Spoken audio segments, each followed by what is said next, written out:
Wir sehen Wachstum als etwas Positives. Es ist toll, unseren Kindern beim Wachsen zuzuschauen oder zu beobachten, wie ein Baum wächst. Aber dabei ist uns eines immer klar. Jedem Wachstum wohnt ein Ende inne. Es hat eine Grenze. Die Natur kennt kein unendliches Wachstum. Für eine Art Wachstum scheint diese Regel allerdings außer Kraft gesetzt. Das Wirtschaftswachstum soll immer weitergehen. We believed then and now there are no limits to growth and human progress when men and women are free to follow their dreams. And we were right. Bleibt das Wachstum aus, geraten wir in Panik. Aber warum ist das so? Einer hat das schon vor 150 Jahren erkannt. Wachstum ist das Grundprinzip unseres Wirtschaftssystems. Der Kapitalismus funktioniert nur mit Wachstum. Aber Karl Marx hat noch etwas anderes erkannt. Genau dieses Wachstum wird irgendwann auch das System selbst zerstören. Und heute? Ist dieser Moment jetzt gekommen? Hat Marx recht gehabt? Kommt das System an sein Ende? Oder gibt es das vielleicht doch? Ewiges Wachstum. The governments don't want us to even question the G word. They don't even want to put a discussion around growth. If you were looking at this from the outside, an alien arriving from outer space, and you're looking at this society, you would really wonder what was going on. What are they doing? What is this growth that has to appear in every political sentence and is the basis of every economics textbook? What is it all about? Is it a religion that they have? Is it a god that they're chasing? Is it a virus that's taken over them? And what is this visceral fear that emerges as soon as growth starts to go away?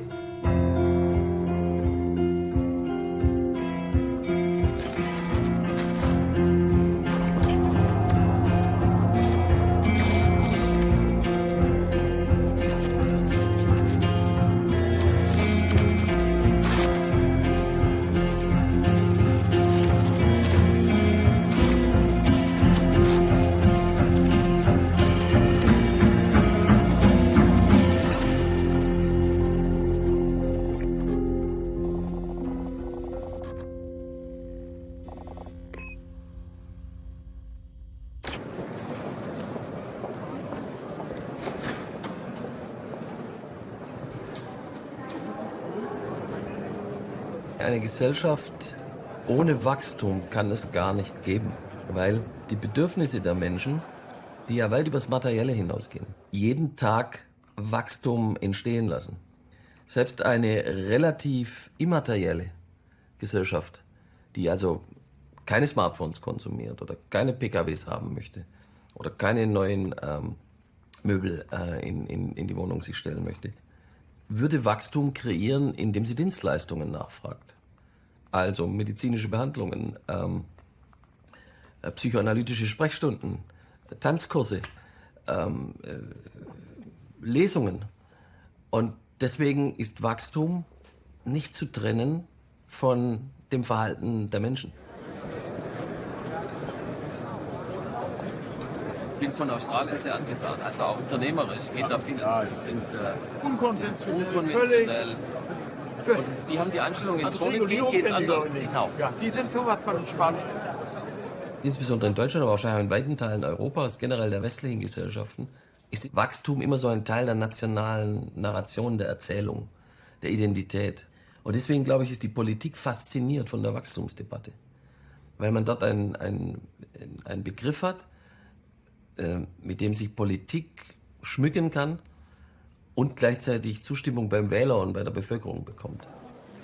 Und deswegen gibt es kaum einen Politiker, der nicht gern mit dem Begriff Wachstum hantiert.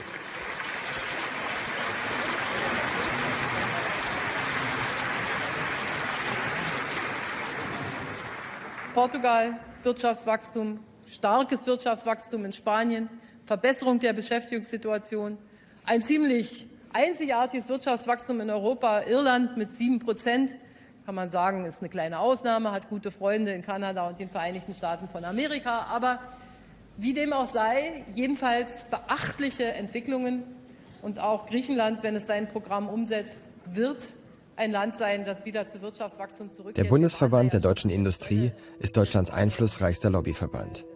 Keine deutsche Regierung kann es sich leisten, seine Stimme zu ignorieren. Ich glaube schon, dass ein Spitzenverband wie der BDI indirekt sehr, sehr viel dafür tun kann, dass eine Wachstumsgesellschaft eine solche bleiben kann. Und deswegen muss ich der Politik gegenüber heutzutage das immer wieder in Erinnerung rufen. In der unmittelbaren Nachkriegszeit musste in Deutschland niemand für Wachstum werben.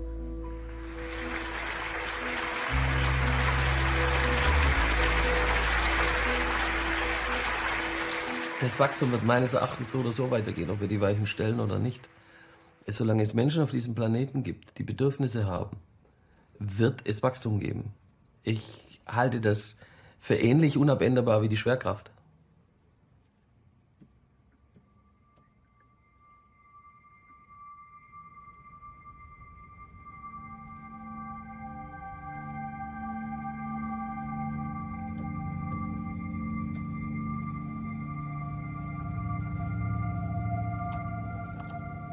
Woher kommt dieser unbeirrbare Glaube ans Wirtschaftswachstum? War er immer schon da? Liegt er wirklich in der Natur des Menschen?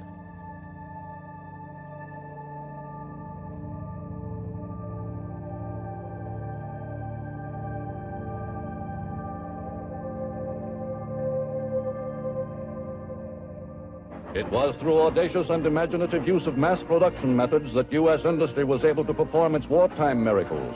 To build more planes than all the United Nations put together, to turn out ships at the rate of 200 a month, ships which carried overseas the armed might of the United States to decide the outcome of a war. Die Erfolgsgeschichte des Wirtschaftswachstums beginnt im Zweiten Weltkrieg. Die Massenproduktion von Panzern und Flugzeugen führt die amerikanische Wirtschaft aus einer langen Krise.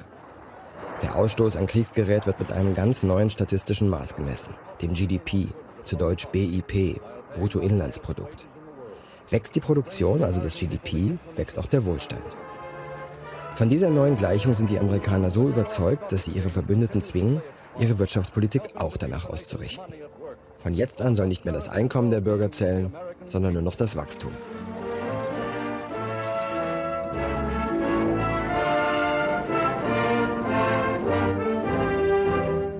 And it turned out to be such a useful measure, actually, for the war effort and for understanding the war effort, that afterwards there was a lot of effort put into building this system of national accounts, having this number, the GDP, correctly measured through the economy, and it became almost incrementally, it became the single most important policy number across the world. It kind of symbolizes progress to us. It sort of says, wow, things are getting bigger, so they must be getting better. That was the birth of the GDP. In den 3 Jahrzehnten nach dem Krieg wächst die Wirtschaft im Westen um bis zu 8% pro Jahr. In den USA nennt man diese Epoche heute das goldene Zeitalter des Kapitalismus. In Frankreich spricht man von den 30 glorreichen Jahren und in Deutschland vom Wirtschaftswunder. Es beschert einer ganzen Generation materiellen Wohlstand und Vollbeschäftigung. Und das brennt sich tief ins kollektive Gedächtnis ein. Die hohen Wachstumsraten sind freilich nur durch die gewaltigen Zerstörungen des Krieges möglich. Doch der Glaube ans Wachstum ist nicht mehr einzufangen. Das BIP wird zur mächtigsten Kennzahl der Geschichte.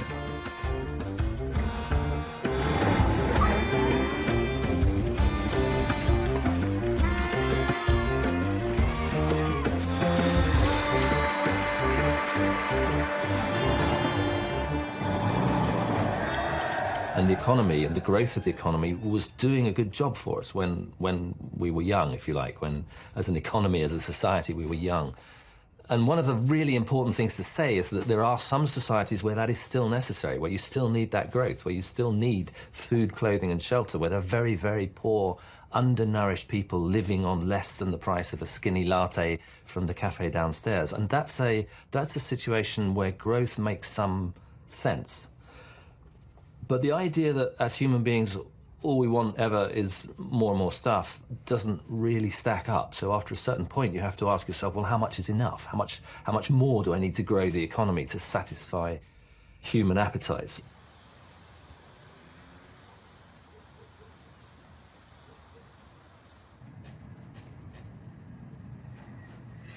Mein Name ist Norbert Räth. Ich bin verantwortlich für die Berechnung des Bruttoinlandsprodukts und für die volkswirtschaftlichen Gesamtrechnungen der Bundesrepublik Deutschland Und wir berichten, egal was, ob es rauf oder runter geht, ob mehr oder wenig Wachstum da ist, die Frage, wie viel Wachstum sinnvoll, wie viel Wachstum notwendig ist eine politische Frage, die natürlich nicht mit unserer Messung zu tun hat.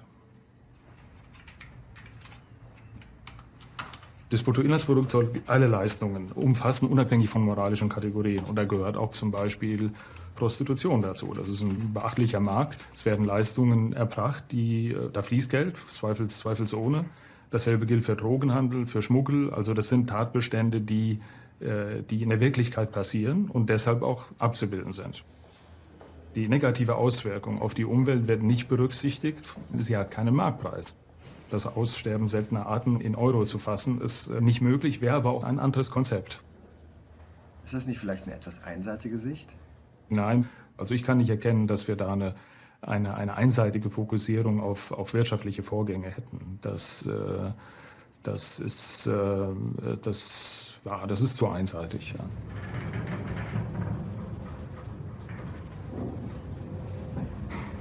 The GDP counts everything that's produced, really. Yeah, sure, it counts some of the good things that we need, but it also counts, ambulances to clear up carnage on the streets, or the rescue efforts when an oil tanker pollutes the ocean. To some extent, all of this is a measure of the busyness of economic activity, but many of these things, even though they're getting bigger, are not really economic growth. They're more uneconomic growth because they're not delivering welfare. And sometimes they're just clearing up after the mess we made. Sometimes they're really creating mess, really destructive production, if you like, of things that actually just destroy stuff.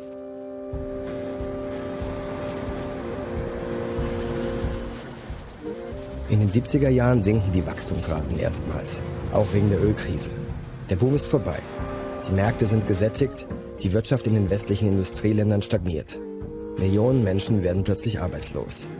Eine völlig neue Erfahrung. Erstmals werden die Grenzen des Wachstums sichtbar. Ökonomisch, sozial und ökologisch.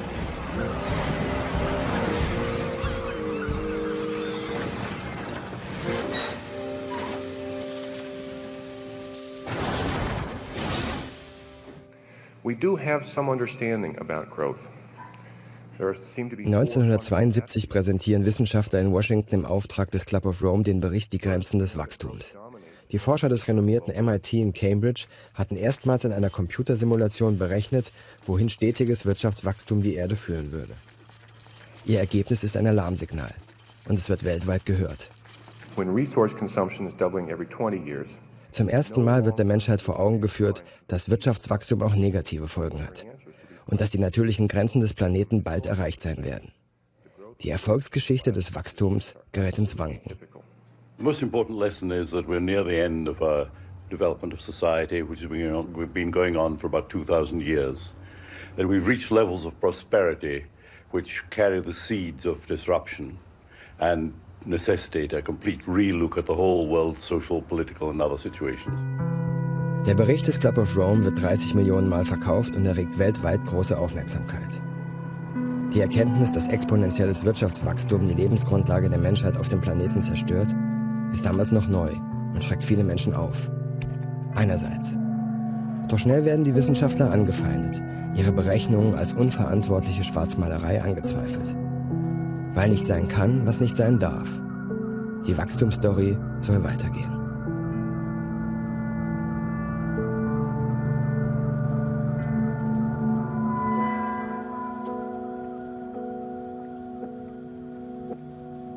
Leider haben die Forscher mit vielen ihrer Prognosen recht behalten. In einigen Bereichen hat die Realität die düsteren Vorhersagen sogar noch übertroffen.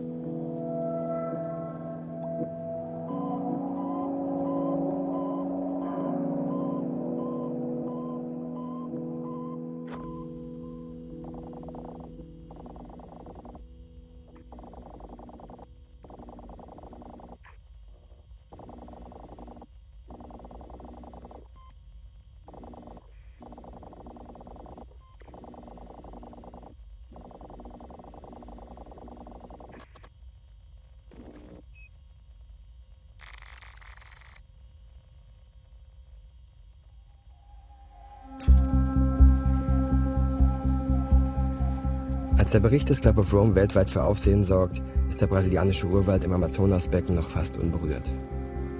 Der riesige Bundesstaat Mato Grosso wird noch überwiegend von indigenen Stämmen bewohnt und besteht aus Wald und Savanne.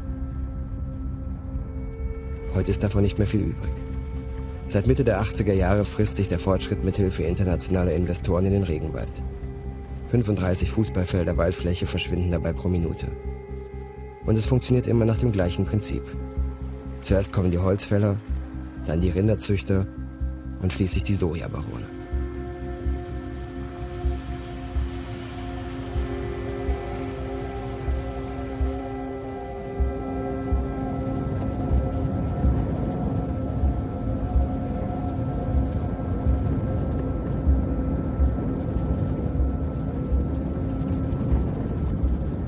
Olha lá no meio lá.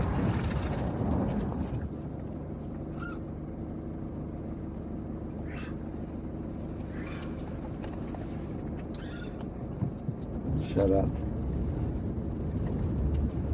Eles comem alguma coisa que tem, às vezes, milho no meio ali, ó.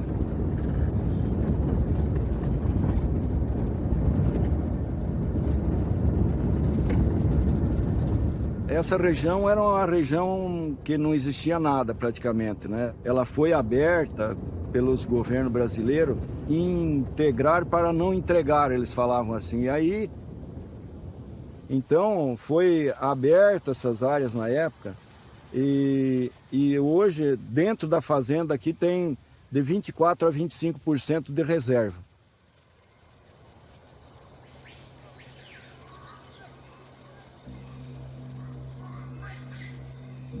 Né, ter essas áreas produtivas, plantando soja, plantando milho, alimentando o mundo aí. A grande maioria é exportada para a China, para outros países aí, né? Nós tornamos o nosso município aqui a capital nacional do agronegócio. É um marco que a gente quer preservar e cada ano que passa procurar todas essas tecnologias em benefício do ser humano e cada vez produzir mais.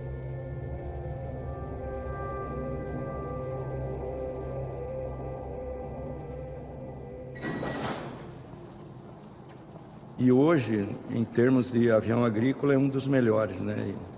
Esse avião aqui é 1.800 litros de calda e ele é mais rápido no voo e abrange uma área de aplicação maior, né?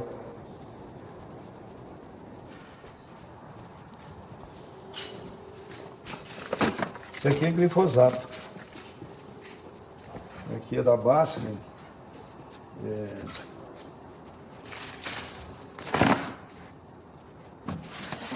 Bastac Duo, isso aqui é inseticida. Inseticida. Aí tem os fungicidas, né? Na terça-feira, se não me engano, veio o pessoal da BASF. Algo já pesquisando para ser melhor disso que está no mercado hoje, né? Para você ter uma eficiência melhor e ter uma rentabilidade maior, né?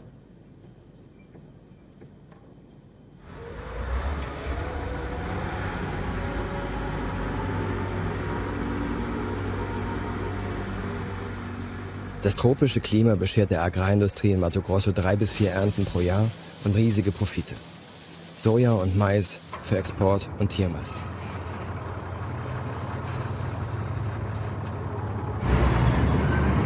Die Bundesstraße 163 ist die Einfallsschneise ins Amazonasbecken. Mit ihr kamen die Holzfäller, das Geld und die Zerstörung. Heute reihen sich auf dem Highway des Agrobusiness unzählige Lkw aneinander, um die wertvolle Fracht zu den Überseehäfen zu bringen. Vorbei an endlosen Sojafeldern, riesigen Silos und Schlachtfabriken durch eine der größten Boomregionen der Welt. Wachstumsraten von bis zu 20%. Big Business.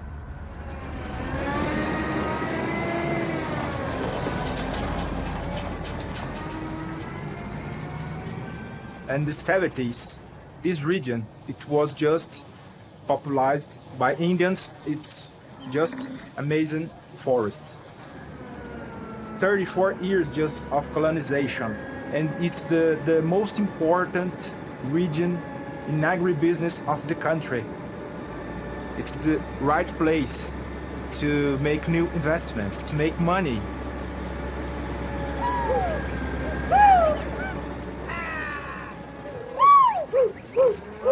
Here is the most important and biggest feedlots in this state of Mato Grosso.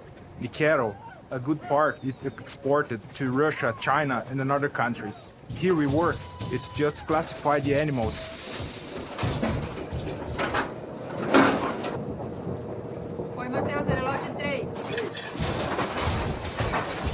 Cattle goes to the JBS, the most biggest meat industry in the world. He's from Brazil, and they have in other 12 countries around the world. Do you see any limits? No. Next 10 years with the technologies, what can I say? There is no limits. The limits, probably the sky, the heaven, the limits.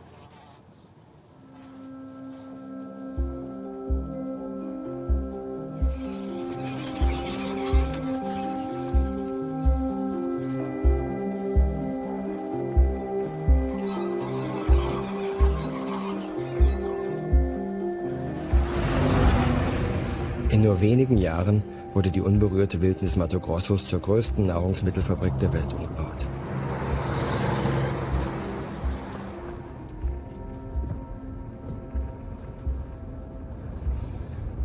Nessa propriedade aqui são 67.500 alojados, das quais roda 2,7 lotes, quase 3. Então são quase 200 mil suínos ano nessa propriedade.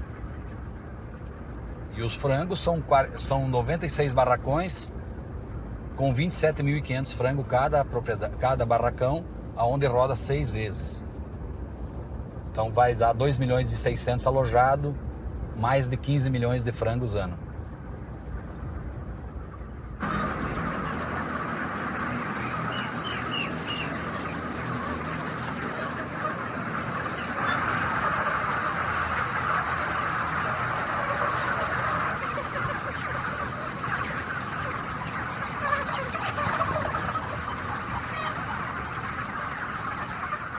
O Mato Grosso, pelo tamanho dele, que são 3 Alemanhas mais ou menos, mas a população não passa de 5 milhões de habitantes.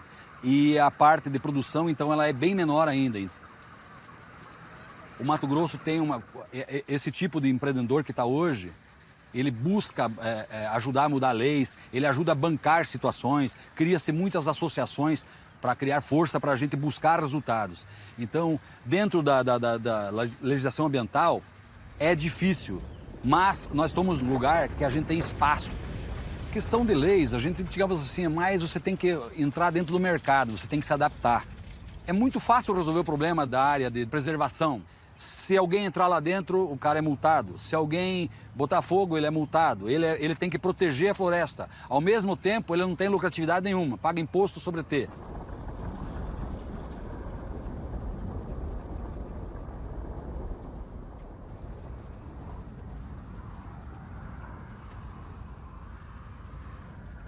Isso aqui está se realizando um sonho aí da gente de ter um aeroporto. Está tudo pronto, acho que no máximo em 30 dias começa a operar as aeronaves aí da Azul. Um símbolo de crescimento, está decolando ainda, né? No futuro ainda vai ser melhor.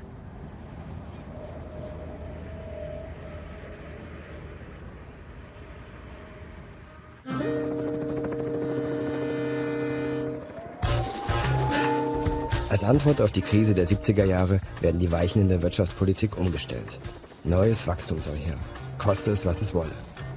Auch wenn man dafür die Naturgewalten des Finanzkapitalismus freilassen muss.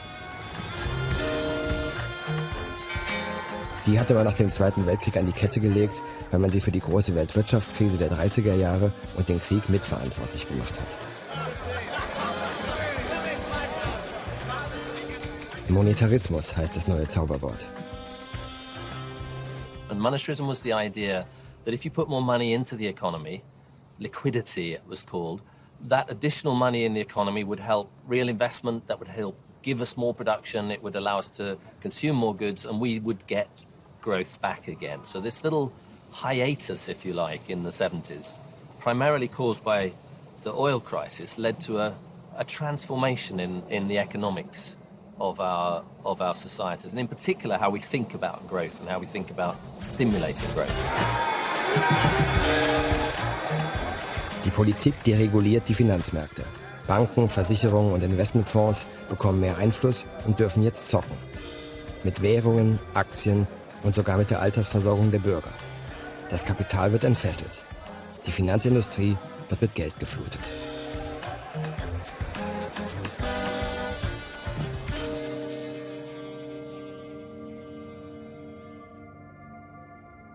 Es ist ein faustischer Pakt und der Beginn eines schleichenden Prozesses der Selbstentmachtung. Für neues Wachstum gibt die Politik immer mehr Macht an die Finanzmärkte ab. Aber wer ist das eigentlich? Die Finanzmärkte, das Kapital. Und was hat das Ganze mit uns zu tun?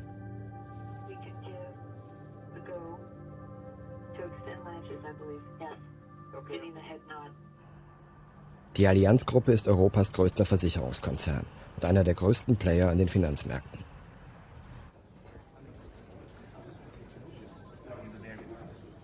And yes, China contributed about 1 percentage point to global growth. And next to it, you have India, which with less than 0.2% contribution to growth. And that's not the cheap workbench. And that's true, but China still is a little bit struggling, really, to change their business model from investment and production-oriented to consumption and service-oriented business model. Right. Ich bin verantwortlich für 600 Milliarden Euro. Davon 500 Milliarden für die Lebensversicherung und etwa 100 Milliarden für die Sachversicherung. In der Lebensversicherung legen wir die Altersvorsorge unserer Kunden langfristig und sicher an. Man kann sich das so vorstellen, dass wir zum Beispiel auf Regionen schauen, welche Regionen wachsen aktuell, wo finden sich attraktive Möglichkeiten, an diesem Wachstum zu partizipieren. Zum Beispiel über Aktieninvestments, aber auch Investitionen in Immobilien, in Infrastrukturinvestments, in Autobahnen und natürlich auch in normale Kredite. If we summarize this moderate positive growth in China, therefore also in Asia overall, some kind of moderate growth, and in the developed markets in Europe and US, there are also no new growth drivers to be seen. Unsere Kunden erwarten aktuell von uns etwa 4% Rendite. Um diese 4% zu erreichen, müssen wir in sogenannte investive Bereiche investieren, also Aktien, Immobilien etc. Also wir werden in der Zukunft weniger in Europa anlegen, wir werden mehr in den Schwellenländern anlegen, denn höheres Wachstum in diesen Ländern ermöglicht höhere Anlagerenditen. Uns gefallen zurzeit zum Beispiel First-Class Shopping Centers, wo Kunden hingehen, nicht nur um einzukaufen, sondern um ein Wochenenderlebnis zu generieren. Das heißt, es sind große Shopping Center, wo man auch essen gehen kann, wo man ins Kino gehen kann, wo man also nicht nur einkaufen tut. So the idea is a collaboration with the World Bank to do projects together directly in emerging markets based on hard currency, US dollar or euro, and so to avoid the local currency volatility. Es wird immer wieder Krisen geben, aber die Krisen haben sich auch immer selbst bereinigt. Das heißt, es ist nicht unbedingt erforderlich, dass eine Notenbank eingreift, dass eine Regierung eingreift, sondern die Kapitalmärkte sind schon in der Lage, sich selbst zu heilen.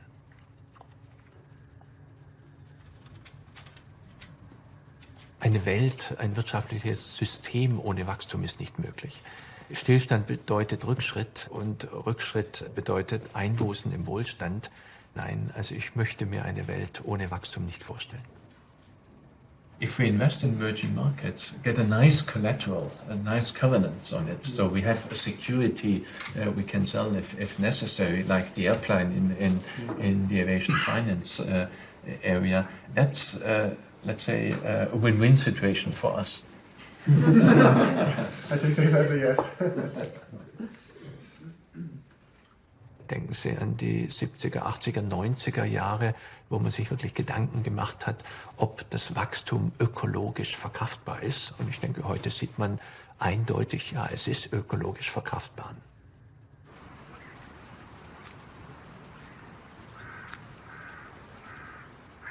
Das Geld von Millionen Versicherten soll sich vermehren und geht nun seinen Weg. Wenn Andreas Grobers Team grob entschieden hat, in welche Länder und Bereiche die vielen Milliarden fließen sollen, wird ein Asset Manager beauftragt. Der entscheidet, in welche Aktien oder Anleihen das Geld konkret investiert wird.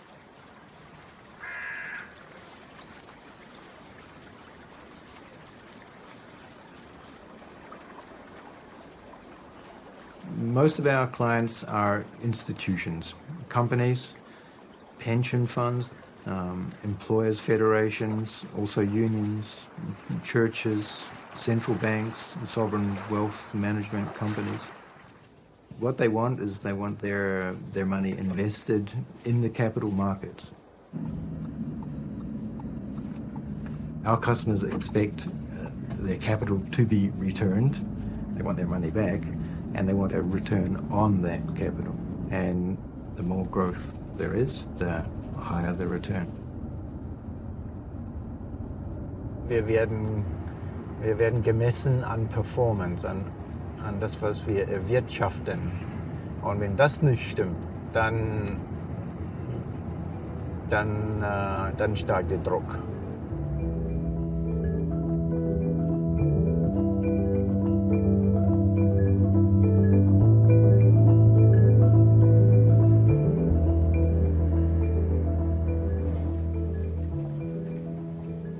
Worldwide, PIMCO manages 1.2 trillion euros of assets, and in Germany we're managing 480 billion euros of assets we have under management here.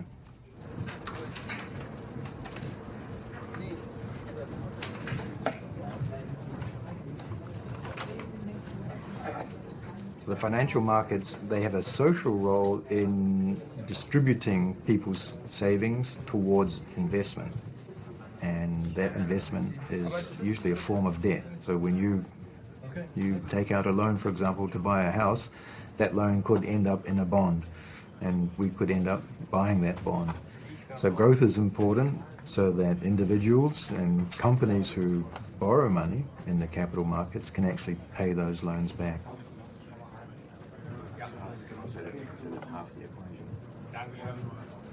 Not that's pre-trade. Yeah, but you wouldn't sell 20 pips, wouldn't you?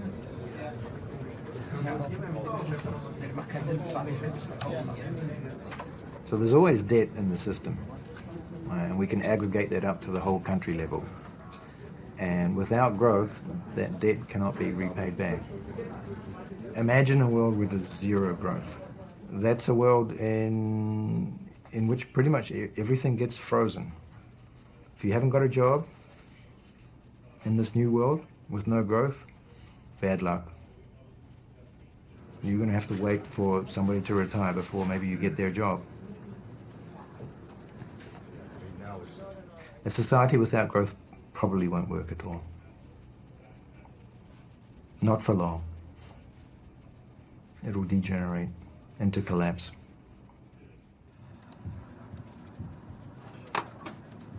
Ohne Wachstum versinkt die Gesellschaft also im Chaos. Das jedenfalls behaupten Finanzwelt und Politik. Aber ist das tatsächlich so? Ist es nicht genau dieser blinde Wachstumsglaube, der ins Chaos führt?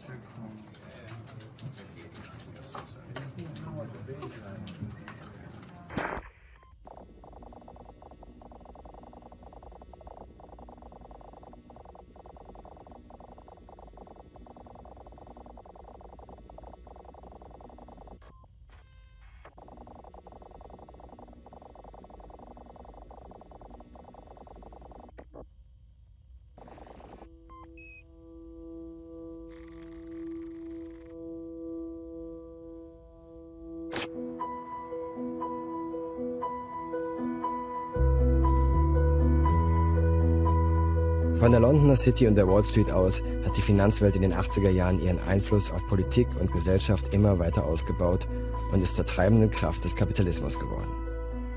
Heute entscheiden die Finanzmärkte, nicht mehr Regierungen über Wohl und Wehe ganzer Länder. Wie konnte es so weit kommen? Wie konnten die Finanzmärkte einen derartigen Einfluss auf unser Leben nehmen?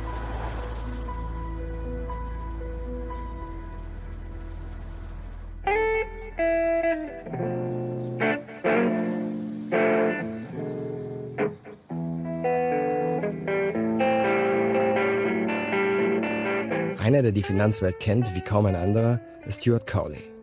Fast 30 Jahre hat er als erfolgreicher Fondsmanager an der Wall Street und in der Londoner City gearbeitet. No, I never planned to be a fund manager. I was a scientist, and I was at Oxford, and one night I was playing in a jazz quartet, and the drummer was an economist. We were very drunk, and I said, what's this thing in the city, sort of thing? And he told us all about it, and I woke up the next morning and with a massive hangover, and but remembered what he said, and I went to the careers department at Oxford University and got the forms and filled them in really badly, and before I knew it, I'd been offered a job. And had been offered £20,000 to go and start on Wall Street in 1987. And that was the Wild West. That was the beginning of it, really. And we went into the new era of Reagan, Thatcher, and liberal trade. So what we're doing is we're taking the corset off the system, yes? And we went through this process of liberalisation. So the so-called Big Bang in the city was all about financial deregulation. Let's go. Let the market decide, and let's hire people, and let's see what happens, yes? As opposed to this really kind of controlled atmosphere which we'd had before. And it was that we walked into, where money now talks, now money wins. And you need people, smart people, to trade the markets and make finance the powerhouse behind capitalism, which is it's supposed to be. Because all capitalism functions on debt, and functions on money, and in particular debt. And that's what it did, and that's when growth and inflation exploded in the 1980s.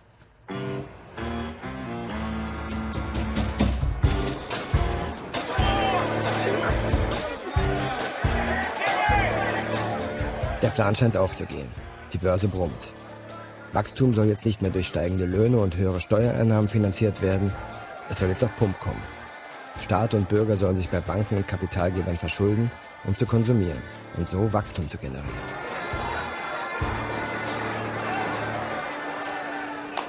Credit cards come along, overdraft facilities, lending for houses becomes widely available. And it's at that point that it explodes. That now it's not just the very wealthy who have access to all these things, consumerism. It's now people lower down the income scales as well. And if you look at money supply and the supply of credit in the early 80s, it just explodes.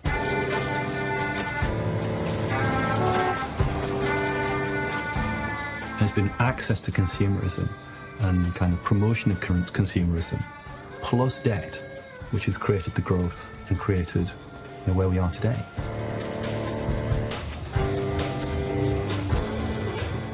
When was the last time that you heard anybody say that I can't come out tonight because we're saving up to buy a refrigerator?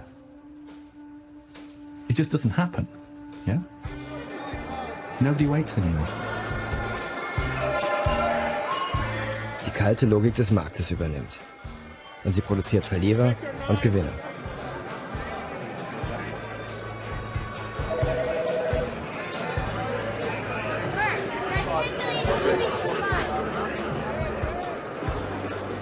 Used to be a poker player. Is this poker play with other means?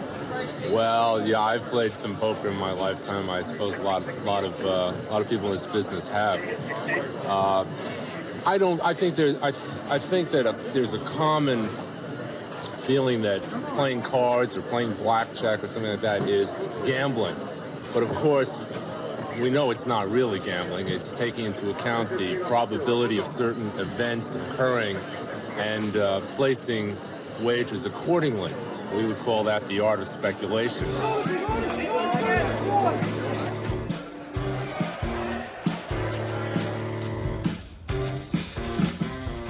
Einer, der diese Logik besonders gut für sich zu nutzen weiß, ist Donald Trump. I really think I have an instinct, but I don't think it's the instinct of a shark. I think it's the instinct of maybe getting what I want or knowing how to get what I want. Nur wenige erkennen die Profitmöglichkeiten der neuen Zeit wie er. In großem Stil kauft Trump in New York heruntergekommene Mietshäuser und Grundstücke und lässt Luxushotels und Apartments darauf bauen. Das Geld dafür bekommt er von den durch den Börsenboom berauschten Banken und durch den größten Steuererlass der Geschichte New Yorks. Er selbst zahlt fast nichts. Manhattan is an incredible place where you build a huge building and it's sold out in a matter of days. I mean, you build a building with literally 300 or 400 units. I'm building a building, it's one of the hottest buildings anyone's ever seen. It's just selling like hotcakes. Manhattan itself is becoming a place of the rich, period.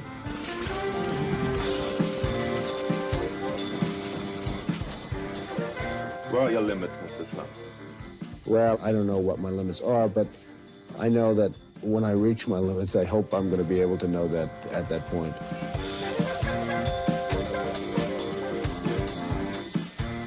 Der Geist ist aus der Flasche.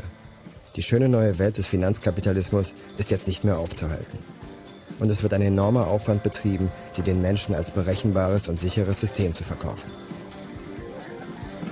The whole industry is based around a kind of an illusion, and the illusion of certainty. There is a vested interest, if you like, inside of the system as it is, to project knowledge, and extra knowledge. And that's not to say that the people who are in it are telling lies, is that they're doing their best with what they have. But they really don't have any more knowledge than probably you do.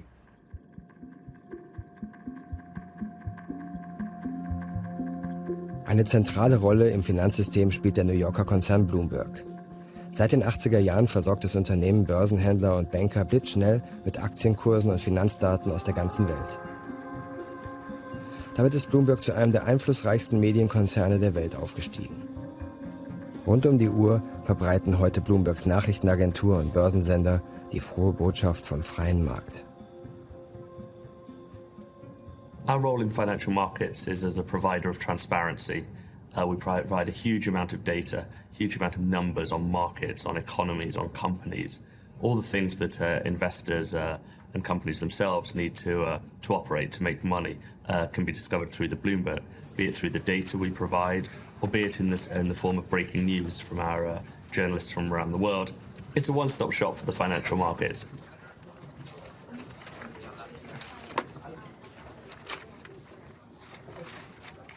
We're trying to inform the markets, we're certainly not trying to drive them.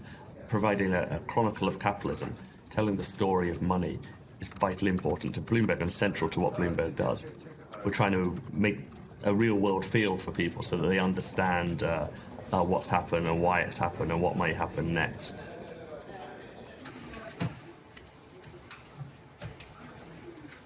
Economic growth data is one of the most important numbers we look for. It provides a football score on the state of an economy.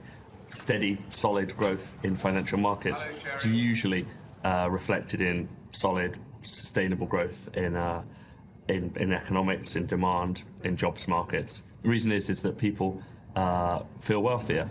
These are the yields in Spain, Italy, Ireland. They're all falling today. Bond insurance is falling across Europe today. And those are the commodities, the far right-hand side of your screen. After Greece, of course, received a deal. If you look at the textbooks, there should be no limits to growth. But if you look in the newspapers at the moment, you get the feeling there is a break on growth.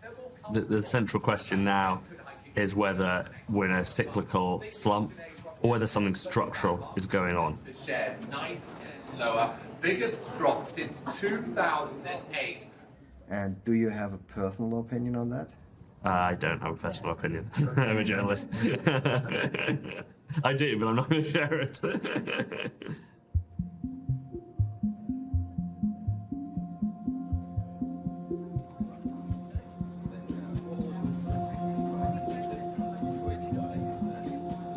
So the history of the world would suggest that man actually usually gets it right quite a lot of the time, that when backs are put against the wall, those entrepreneurs, those investors who have smart ideas can actually flourish. If you look back 20 years, the idea of Facebook or Twitter, of Apple computers, of all those things that we almost take for granted these days, are new sources of growth. Yes, the world can reinvent itself. It has done so multiple times in history. you can usually bet on the human being to find a better future.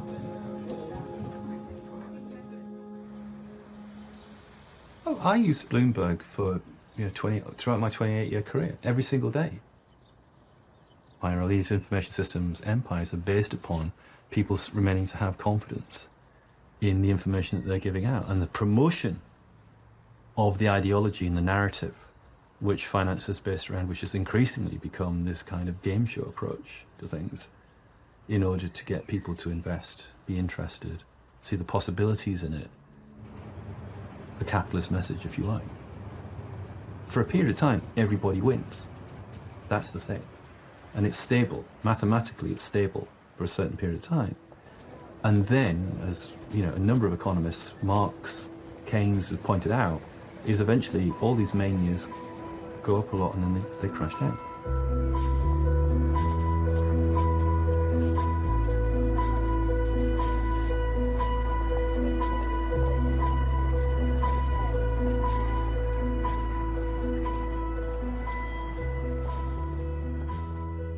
So there was heavy lobbying by the financial sector on the government to ensure, actually, that this financial sector growth could continue. And governments believed that it was in the interest of the economy because everyone told them, monetarism told them, that if you had all this liquidity in the system, then you must be growing your real economy. But actually what was happening within that system, rather, was that you freed up all this money, which was then used to bet on the increases in the value of certain companies and certain shares and of money itself in the system. And the people who were doing that betting were not only profiting from it, but they were also the only people who were regulating the system. So it created a huge, unstable and incredibly unequal system in which the rich got very much richer really very fast.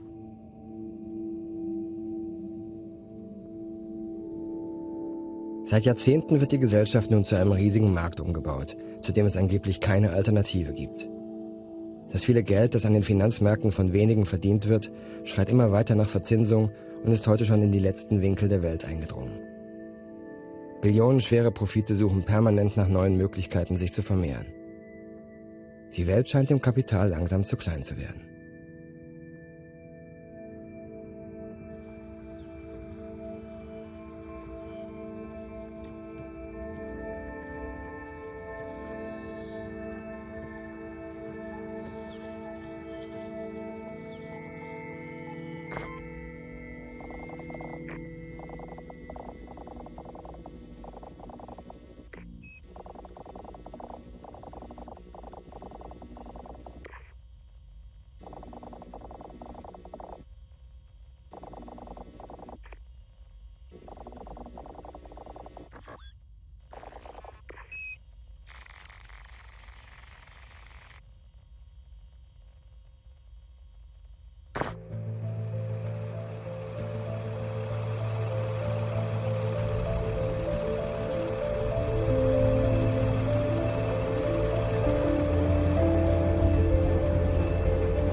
When I was a kid, I couldn't afford to fly in an aeroplane. I actually joined the air transport industry before I ever flew in an aeroplane. Today, people take flying for granted.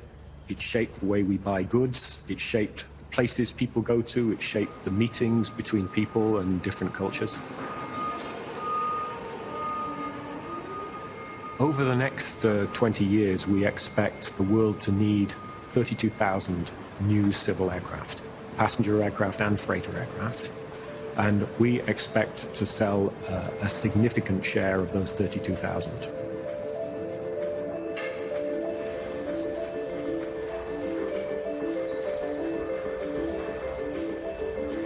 At the moment, around 1 billion of the people who live on our planet fly by air regularly. The remaining 6 billion don't yet fly by air. And it's these people who will be tomorrow's passengers and tomorrow's customers in addition for those of us in developed countries who take flying for granted. Clearly, this means that the biggest scope for growth is where the people are and where the economic wealth is, the disposable incomes are. So top of the list come Asia Pacific, China, India, Indonesia, Southeast Asia, and followed quickly by Latin America, where we see strong growth, and a little further behind, but growing strongly from a small base, is Africa. 828, defaults open, lead page, cross defaults will automatically open, backflow controller is open, runner is open. Okay, you can start with the altitude. Okay, APU bleed on, pitching back to normal, runner back to normal. 5, 1, 2, away. Mono start. You have to go to China to appreciate how strongly China has been growing. Beijing Capital Airport has become just recently the busiest airport in the world, and that growth will be continued with the new Beijing airports, as well as the growth in the major hubs. A lot of growth in China.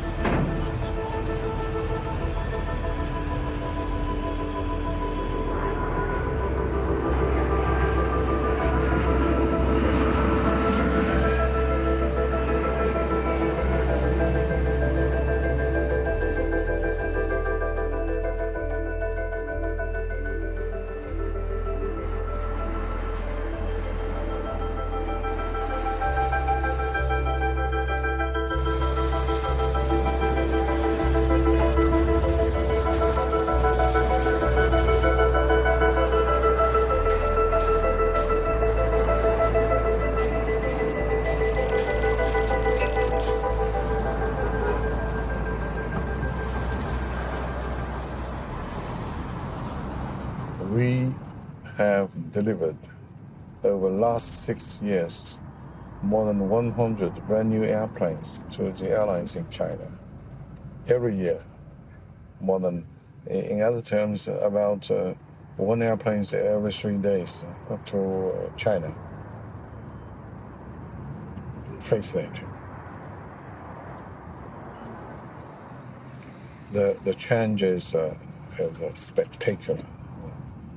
I can't imagine, and when I came here in 1994, and there are full of on the streets, and you can see everywhere full of bicycles. And today, and if you look at the streets, and very limited number of the bicycles, we feel that change very strongly. Yeah.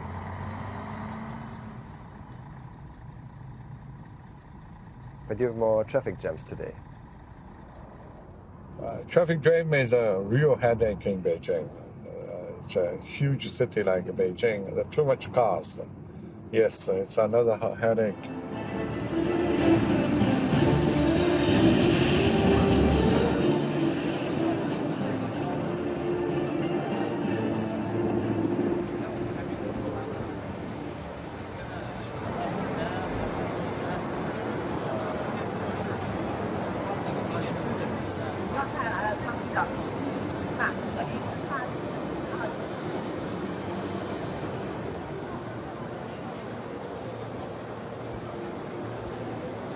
陈总，女生一来就是名气全都带动了。没有，我们人无样武。本来是你们呢先交啊，是这样。你还不知道，你在那里跟我帮忙早一点那个把这个落实下来。VTC 啊，就是取那个民航局的认证。然后他们4大道的去我们行。330好像在中国要也是在这儿装，照张相吧，来，陈总，你给我们也算一个那个。Well, currently we have slightly more than 200 airports in China in total. And every year, in the range of 10 or 15 new airports will be built.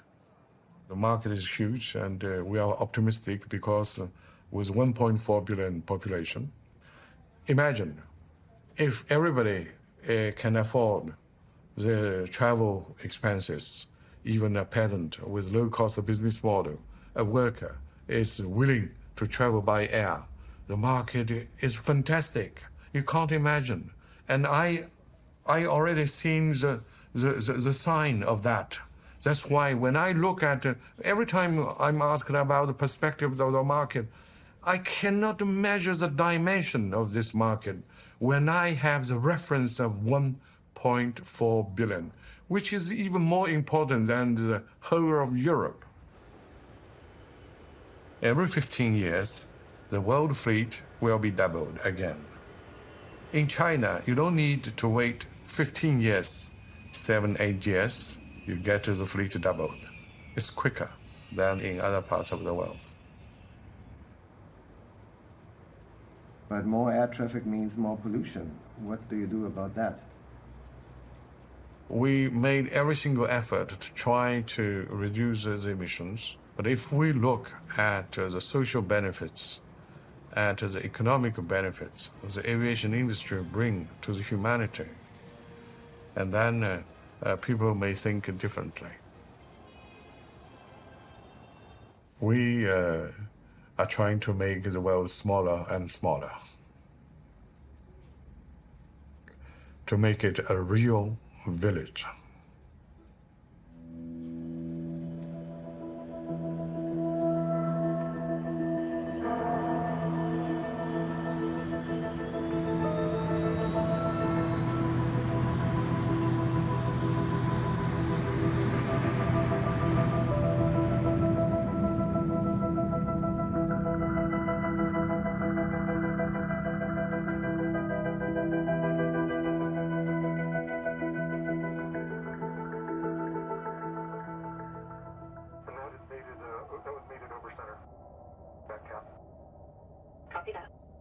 Jahrzehnte wird dieses Wachstumssystem künstlich am Leben gehalten.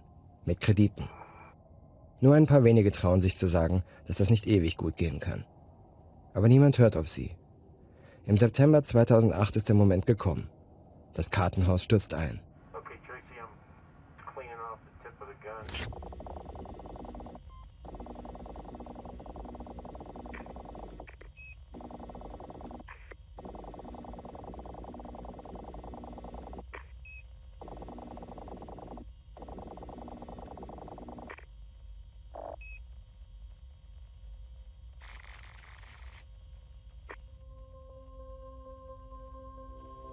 Ein schwarzer Montag für den amerikanischen Kapitalmarkt. Trotz dramatischer Rettungsgespräche unter Zeitdruck am gesamten Wochenende scheiterten alle Bemühungen, die viertgrößte US-Investmentbank Lehman Brothers am Leben zu erhalten. It's also, I think, a necessary part of the cleanup process. Lehman, we knew was weak. We expected it to go. It's not going in the way that people expected it to, but it's gone. In the long run, I'm confident that our capital markets are flexible and resilient and can deal with these adjustments. Just tell us how you're feeling. It's awful, I know, but... It sucks. But did you see it coming at all? No, I didn't. There was a deep shock in the system. There was a sense of, my goodness, we can't let this happen again. Governments have to have a better handle on this system, and for a while, there were attempts to do that. It lasted probably a matter of a few months. In fact, by the end of 2009 and into 2010, the very same companies that had been responsible for some of that disaster were still engaging in those same kinds of risky trading procedures that for a while had been stopped in the wake of the crisis. So we learned the lesson, but then we forgot it again. Die Finanzkrise war die große Chance für die Politik, die Welt aus der Abhängigkeit vom Finanzmarkt zu befreien und das System zu verändern. Doch die Chance wurde vertan. Stattdessen tat man alles, um das alte System wieder in Gang zu bringen. Mehrere Billionen Dollar haben die Regierungen seitdem ausgegeben, um die Banken zu retten. Dann passierte etwas Erstaunliches. Die Krise der Banken wurde auf wundersame Weise zur Staatsschuldenkrise umgedeutet. Den Staaten und ihren Bürgern wurden drastische Sparmaßnahmen verordnet, unter denen heute viele Millionen Menschen leiden. Banken und Börsen jedoch wollten danach möglichst schnell wieder Normalität demonstrieren. In Wirklichkeit aber ist nichts mehr, wie es vorher war. Nichts ist, wie es scheint. Der Kapitalismus hat die Krise zwar überlebt, aber er funktioniert nicht mehr so wie davor.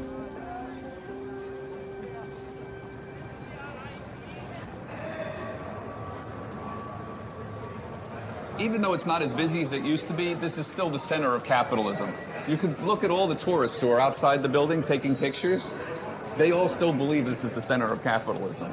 It may not be as busy as before, but it's a symbol of something. It means something to them.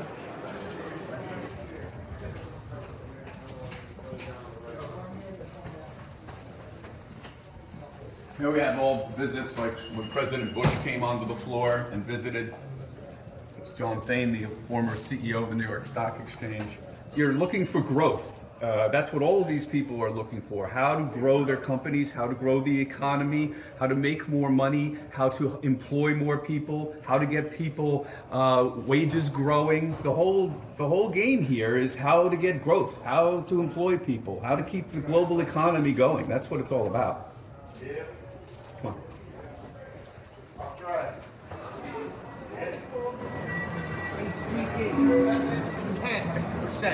I'm sort of like the weatherman for the stock market. I come in every day and try to figure out what's going on in the stock market. I talk to trading desks, I talk to analysts, I talk to people who know a lot about the stock market, and I go on the air and on the internet and explain what's going on. So every day I come in and try to figure out which way the wind is blowing on Wall Street.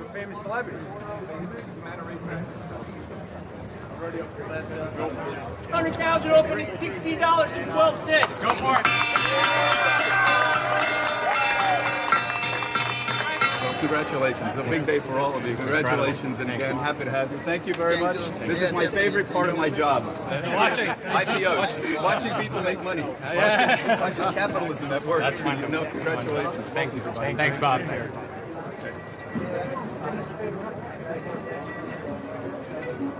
So remember, the S&P 500, though, is down 1.5% this month. We have very clear market leaders, and the reason we've had it is because better prospects for earnings in the fourth quarter. Remember what the market leaders have been? Energy, tech, and banks. Lagging today. Energy, techs, and banks. That's interesting. Thanks, guys. Nancy, Hey, Bob, let me just change your battery. You can't come up and say, well, the markets are just drifting around. There is no real meaning of anything that's happening today. Back to you, Sue. That won't make any sense. Nobody's going to be interested in that. Human beings want stories. They don't want an endless list of numbers. Nobody's impressed with a list of numbers. They want to know what's going on. Tell us in plain English what the markets are doing. And that's the real skill set. And often that's not easy because things are very complicated. Hey, Pisani. So what do you think's going on here? Yeah. Asia Power opened at 16.12, now trading at 15.29. That's kind of a disappointment. Yeah, down 15%. They were very nice, though. They were such wonderful people. They all came from India to do the whole solar power thing. Oh, yeah. You know, they were all excited, They and were it was just a great moment to talk to them. Yeah. And they said they've been watching CNBC for 20 years. Aww. People have always claimed that capitalism can be evil and capitalism doesn't help people. I completely disagree. What I see in the last 150 years is millions of people have been lifted out of poverty. I personally am a true believer and still believe that the system works well, and I'm committed to that system.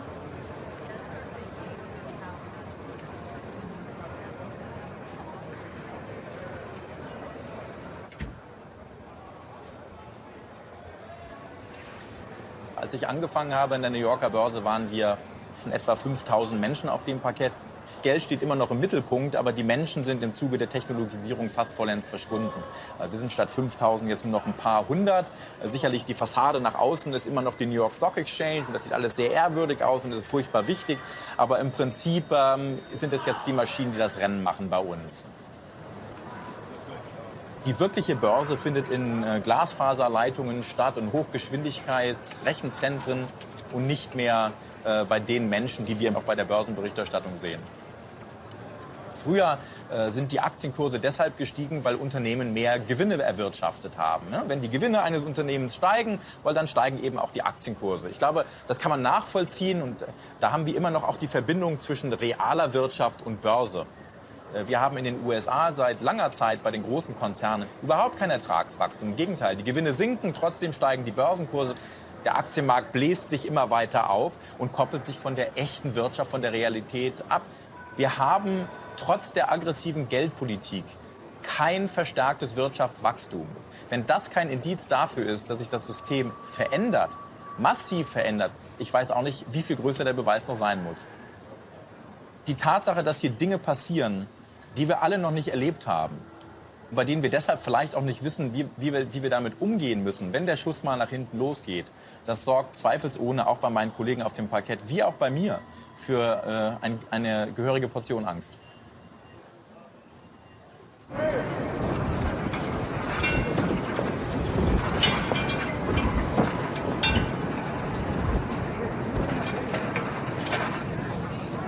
Here's the news for the day. Everybody love each other and quit screwing each other over. Be a friend to everybody. And don't forget, just because we're homeless don't mean we're bad people.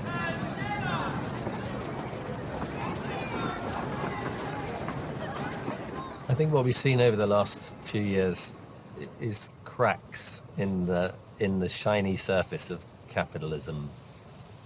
And at first that's what they look like. You know, they just look as though something not quite right on the way the light reflects off it. And as you look more and more closely, you see this. You see that these cracks go right to the heart of the model. They go right to the heart of the basic ideas of capitalism.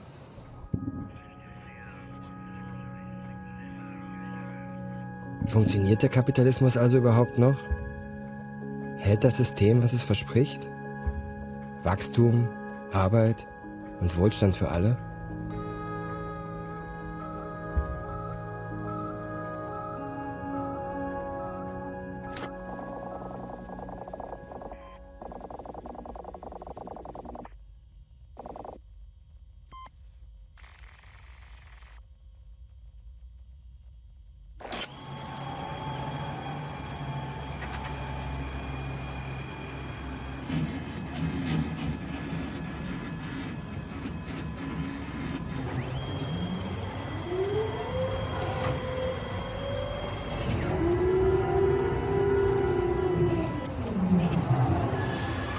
Wir haben bei uns als Vision die Smart Factory. Unser Ziel ist es, dass wir eine vernetzte Produktion haben, die in sich miteinander kommunizieren kann und sich selber optimiert. Natürlich ist es unser Ziel, dass wir bei gleicher installierter Kapazität, die wir haben, mit den gleichen Ressourcen mehr aus unseren Anlagen bringen. Wir müssen definitiv an der Stelle mit dem Trend der Zeit gehen, weil wenn wir nicht wachsen und wenn wir nicht profitabel sind und unsere Arbeitsplätze nicht sichern, dann werden das andere tun. Andere werden es auf jeden Fall tun, ja, an der Stelle. Und das ist auch ein Naturgesetz. Wachstum ist ein Naturgesetz und dem Naturgesetz können wir uns nicht verschließen. Wir werden hier die Mitarbeiter entlasten. 1/3 übernimmt jetzt zukünftig der Roboter von den Teilen und 2/3 obliegen bei dir. Okay. Und wie gesagt, aller 1,5 Teile wirst du dann das Teil entnehmen, ganz normal wie bisher auch. Und der Roboter wird automatisiert losfahren, wenn du ein neues Teil eingelegt hast und dann sozusagen wieder heraustrittst, dann fährt er automatisch los.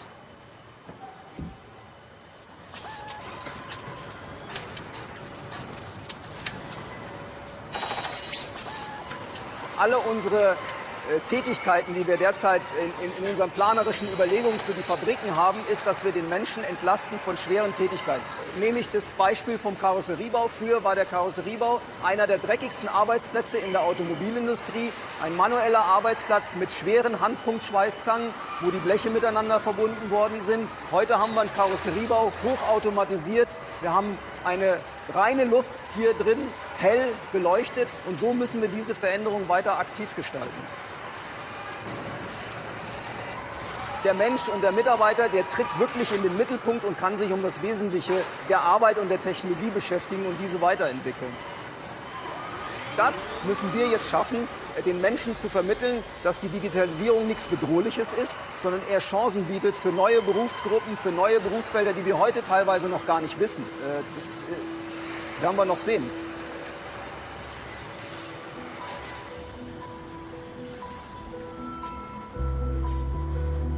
Schon seit der industriellen Revolution ersetzen Maschinen menschliche Arbeit und verursachen dadurch große gesellschaftliche Umbrüche.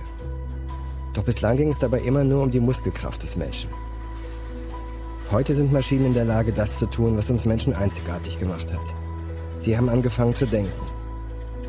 Das ist völlig neu in der Geschichte der Menschheit. Und es wird enorme Auswirkungen darauf haben, wie wir leben und arbeiten.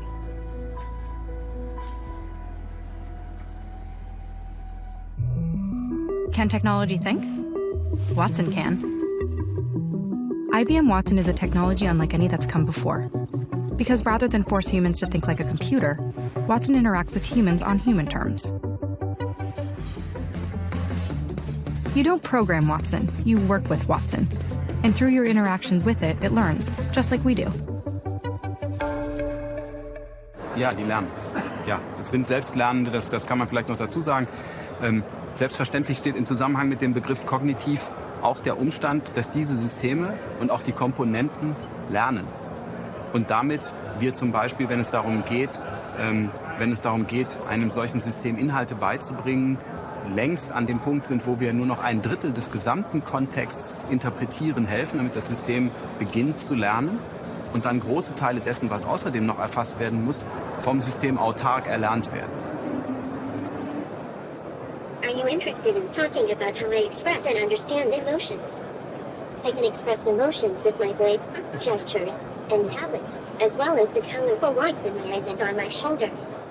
As you can see, I'm a humanoid robot created by Aldebaran.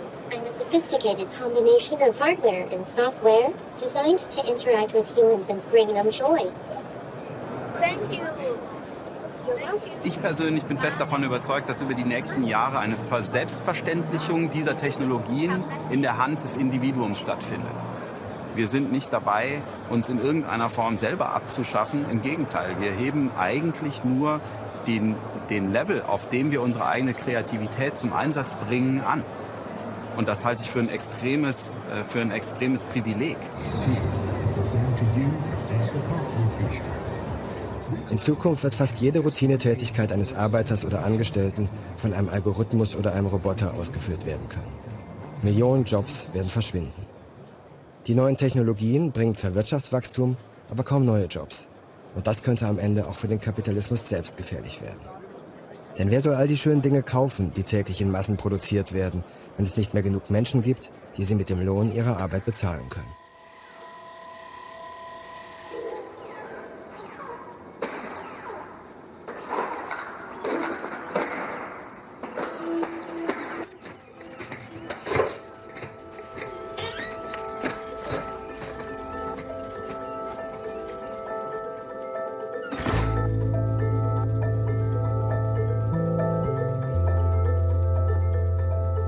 Sitzen wir alle in einem Flugzeug, dessen Navigationssystem ausgefallen ist?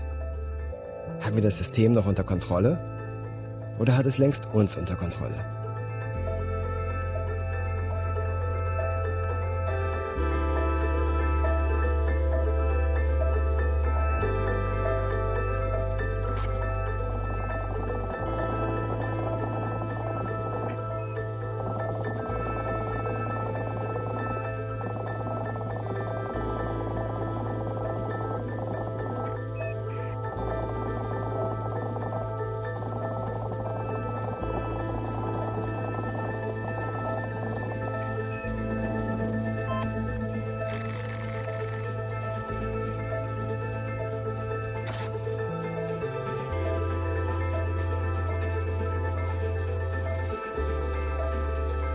An den Finanzmärkten bestimmen Maschinen und Algorithmen schon lange das Geschehen. Computer handeln in Millionstel mit anderen Computern ohne menschliches Zutun. Und manchmal tun sie auch Dinge, die nicht geplant sind. So wie beim Flash Crash im Mai 2010. Wow! Almost 1,000 points! We call this a capitulation! They're gonna probably halt trading! We can't stop the selling! The flash crash was an incident in which markets essentially disappeared for a few seconds. The whole event took maybe 40 minutes. But there was a moment during this massive stock market decline, which was not triggered by any particular event. There was no news, there was no dramatic change in economic conditions or corporate fundamentals. It was simply a positive feedback loop kicked off within a complex system that fed upon itself, and suddenly all of the computer systems that were looking at the same signals in the same ways all reacted at the same time and withdrew their orders from the market. As the market continued to drop and risk limits were being hit and programs were reacting in unexpected ways, you could see them getting more and more frantic until at some point the head of the firm came running out onto the trading floor shouting, "Shut it off! Shut it all off!" And we just started hitting Control-C and killing programs left and right. And any keyboard you could find, you killed the program that was running. And as you watched the market, you could see the exact same thing was happening on every other trading floor because orders were just disappearing out of the market. It was that moment where you're sort of staring into the abyss and you're saying to yourself, what's going to happen now? It doesn't make any sense. There's nothing economically that would explain why a market would just be gone.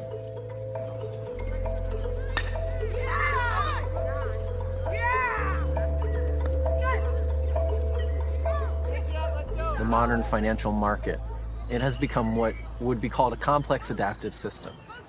Humans cannot control complex systems. That's the fallacy of how we approach regulation and oversight of a complex system. It can't be done because we can't understand them.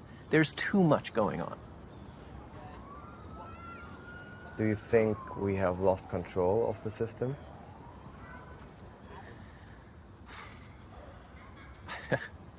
I don't know. Have we lost control of the system? Maybe control is overrated. Maybe it's okay to not necessarily be in control, provided that the economy is working for everyone. Now, I don't think it's working for everyone. The economic system is not functioning as it should, and the benefits are not accruing to as many people as they could be.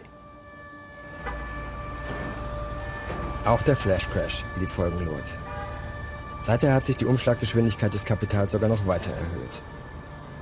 Heute handeln Computer im Nanosekundentakt miteinander. Eine Nanosekunde ist eine Milliardstel Sekunde.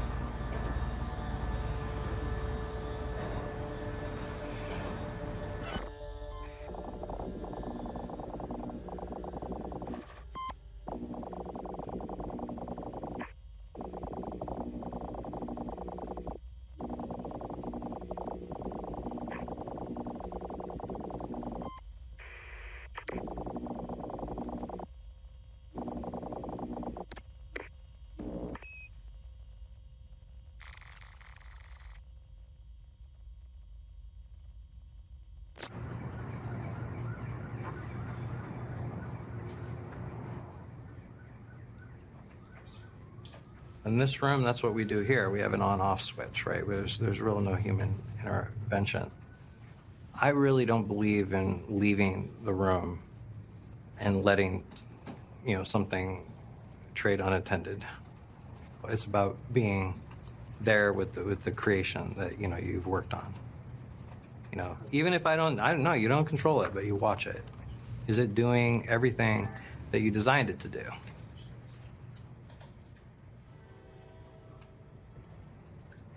I really don't interact with economists and policymakers, so I'm going to have to say there's really not much of a connection. I mean, if there was a strong connection between the two, you'd think that firms in my space would have need for, people with that kind of, economic background.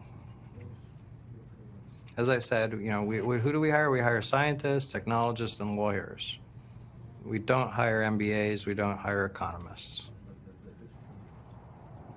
There are many mathematical models that come out of fields such as horse betting that are used in our business as kind of fundamental pieces of algorithmic trading. We somehow project in our capitalist society this idea that this is a safe environment for people to build up their retirement on. It's actually a hyper-competitive environment, and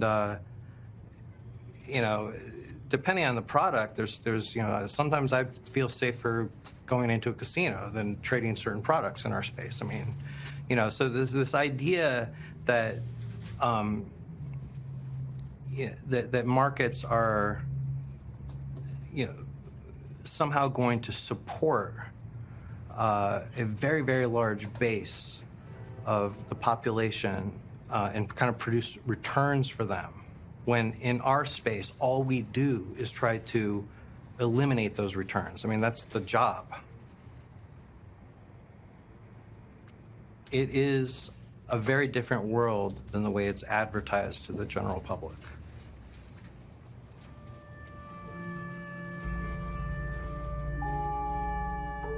Die Finanzmärkte sind außer Kontrolle und haben keinen Bezug mehr zur realen Welt. Algorithmen und Roboter produzieren zwar Wachstum, aber nur noch Arbeit und Wohlstand für wenige. Und dieses Wachstum zerstört unsere Zukunft auf dem Planeten. Die Zeichen, dass irgendwas nicht stimmt mit unserem System, sind unübersehbar geworden. Warum nur ignorieren wir sie so konsequent? Even though ordinary people actually don't have so much trouble with the idea that you can't go on growing on a finite planet. Actually, most people get that because it's very, very basic. There is nonetheless a political consensus and an institutional consensus for which that vision is incredibly important. It's incredibly deeply embedded.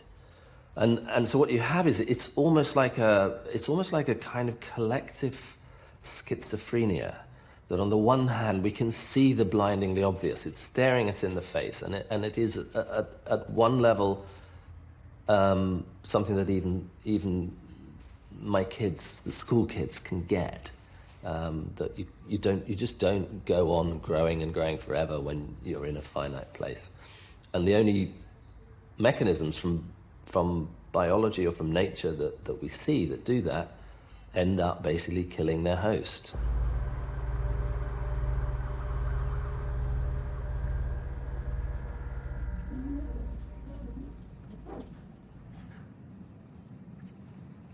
This is for TV, right? I got to go to the debate in Las Vegas, and I have to do my show from out there. So this is the network puts all this stuff together for me, right? I'm telling you, I'm dressing a lot better now than I was before I did television, because they even hire you a stylist. You know what I mean?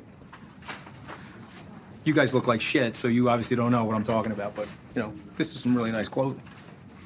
All right, come on in. The most powerful name in financial television, Wall Street Week, is back. You have some news? Skybridge actually purchased the rights to Wall Street Week. Skybridge Capital and its managing partner, Anthony Scaramucci, are reviving the iconic Wall Street Week program. It's a show about money, developed by people who work in money. I view myself as a capital artist, okay? This company that I've created is my canvas.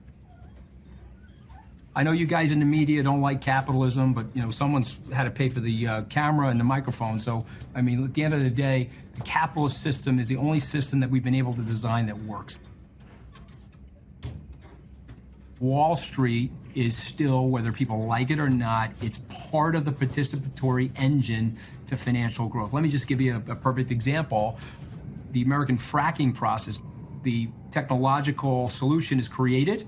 You then need to mobilize capital into that solution to create the energy. Now, some of the environmentalists don't like it, okay, and we can have a huge debate about that, but at the end of the day, this was an innovative idea that's unleashed a tremendous amount of surplus energy that the world didn't expect 15 or 20 years ago. Let's talk about growth, okay? There is a perception right now in these elitist academic salons, okay, that we're not going to grow anymore. Well, that's just flat out wrong. If you study 5,500 years of human history, we know that human beings are designed to have great intellectual curiosity and to innovate. There are so many things that we're going to do over the next 50 years that's going to shock everybody in terms of our capability. We're going to pull asteroids down from the asteroid belt that are loaded with platinum. That will probably be where the first trillionaire comes from. We're going to unlock the ability to stop aging or to destroy cancerous cells in our bodies. All of this innovation is ahead of us, and there's a tremendous opportunity for growth. You're going to grow as long as you get the tax policy and you get the economic regulations right, and you create the incentive to grow, and you send a message from Washington that we're open for business. You want to see 3% growth, 4% growth. You got to change the academic view of this stuff and talk to real-time practitioners that understand how to grow businesses and create innovation in the economy. There will always be growth on the planet. There will always be a jagged line upward for human beings because that's been the case for 5,500 years. And as long as we don't blow each other up with nuclear weapons, it will be the case for the next 5,500 years.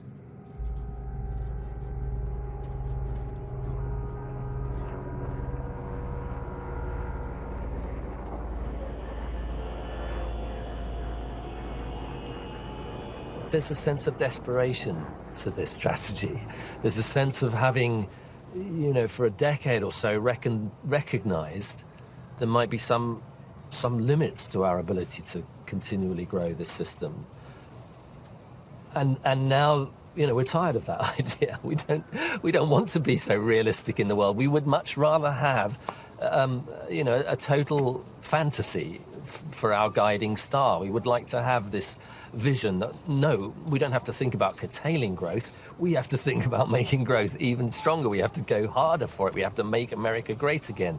We can all be billionaires. We can all have property empires. And of course it's an illusion. And it goes back to exactly that same simple, basic fact. We live on a finite planet. There isn't the space for the dream of this reinvigorated growth fetish. This is a round trip for Donald Trump the next time because we go in the opposite direction. Wir leben in besonderen Zeiten. Unsere Welt wird immer komplexer und viele Menschen sind enttäuscht, weil es ihnen heute schlechter geht als früher. Doch statt am Wirtschaftssystem zu zweifeln, wenden sie sich denen zu, die davon am meisten profitiert haben. Denen, die ihnen immer wieder neues Wachstum verheißen. Für dieses schale Versprechen sind offenbar immer mehr Menschen bereit, Demokratie, Frieden und ihre Umwelt zu opfern. Der Kapitalismus ist in eine neue Eskalationsstufe eingetreten. Doch er passt nicht mehr in diese Welt. Sein Ende ist näher, als wir denken.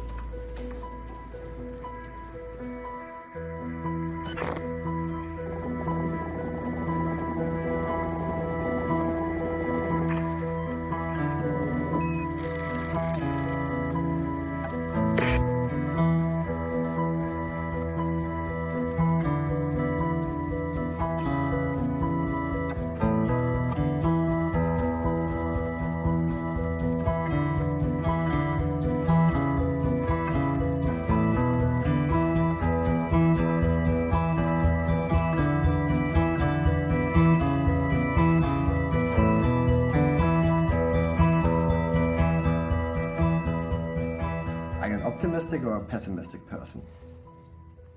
I don't know that I've ever reflected on it that way. You can't do this to me at this point in an interview.